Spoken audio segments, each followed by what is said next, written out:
Nais ko lamang ituloy ang pagbabahagi ng banal na kasulatan ng Biblia sa aklat ng Mateo 1:18 hanggang 25. Ito po ay patungkol sa kapanganakan ng ating Panginoong Jesucristo. Dito po sa verse 18, ganito po ang pagkakasulat. Ganito ang pagkapanganak kay Jesucristo. Si Maria na kanyang ina at si Jose ay nakatakda ng pakasal. Ngunit bago sila nakasal, si Maria ay natagpuang nagdadalang tao, at ito'y sa pamamagitan ng Espiritu Santo. Sa verse 19, isang taong matuwid itong si Jose na kanyang magiging asawa, ngunit ayaw niyang mapahiya si Maria, kaya ipinasya niyang hiwalayan ito ng lihim. Sa panahon po ng mga Hudyo, ang isang babae at isang lalaki na nagkasundo na magpapakasal ay itinuturing ng mag-asawa kahit hindi pa nagsasama.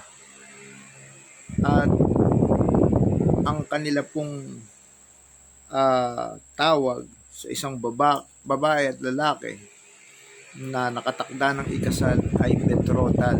No, ito po ay more than marriage.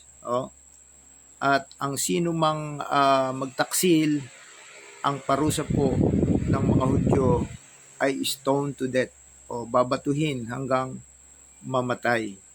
Kaya po, sinabi dito sa verse 19 na si Jose ay isang taong matuwid na magiging asawa ni Maria. At ayaw niyang mapahiya ito, si Maria at ang kanyang pamilya, kaya ipinasya niyang hiwalayan ito ng lihim.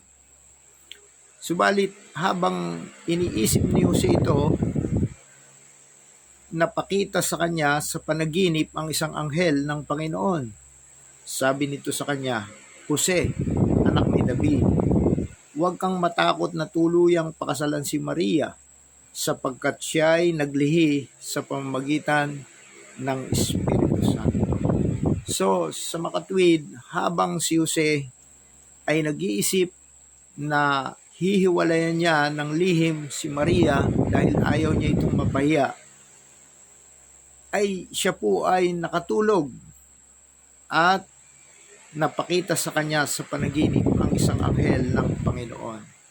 At sinabi nga sa kanya na huwag siyang matakot na tuluyang pakasalan si Maria, sapagkat si Maria ay naglihi sa pamamagitan ng Espiritu Santo o ng Espiritu ng Diyos.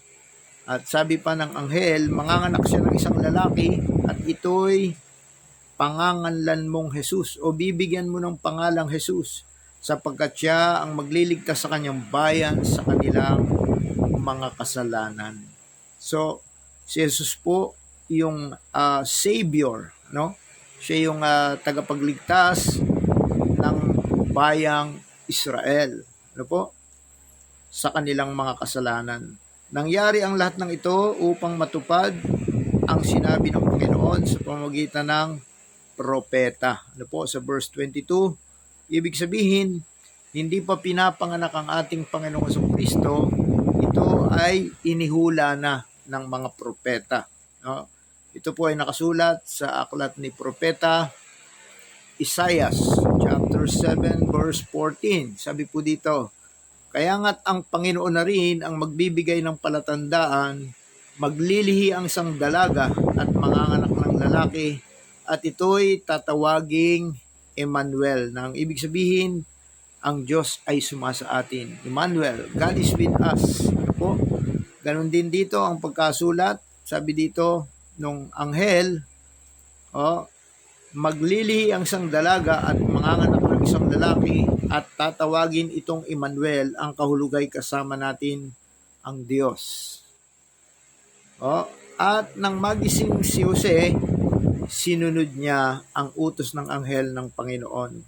Pinakasalan niya si Maria Ngunit subalit hindi ginalaw ni Jose si Maria hanggang sa maipanganak nito ang isang sanggol na lalaki na binigyan niya ng pangalang Jesus. Sa mga kapatid, naging masunurin po si Jose sa anghel na sinugo ng Diyos patungkol sa ipapanganak na sanggol ni Maria. Napatunayan na si Maria ay hindi po nagtaksil sa kanya. Si Maria ay nagdalang tao sa pamamagitan ng Espiritu Santo. At ito pong aklat ng Mateo ay same account o parehas po yung pagkasulat ni Apostol Lucas sa Lucas chapter 2 verse 1 to 7, no? Ito pong aklat ng Mateo, Marcos at Lucas, ito po'y tinatawag na synoptic gospel. Ano po? Halos yung sinulat nila ay parang the same, para silang nagkopyahan. Kaya po, sasangguniin din natin ang aklat ni Lucas, Luke chapter 2 verse 1 to 7. Atin pong basahin sa Lucas chapter 2 verse 1 to 7. So ganito naman ang pagkasulat po ni Apostol Lucas.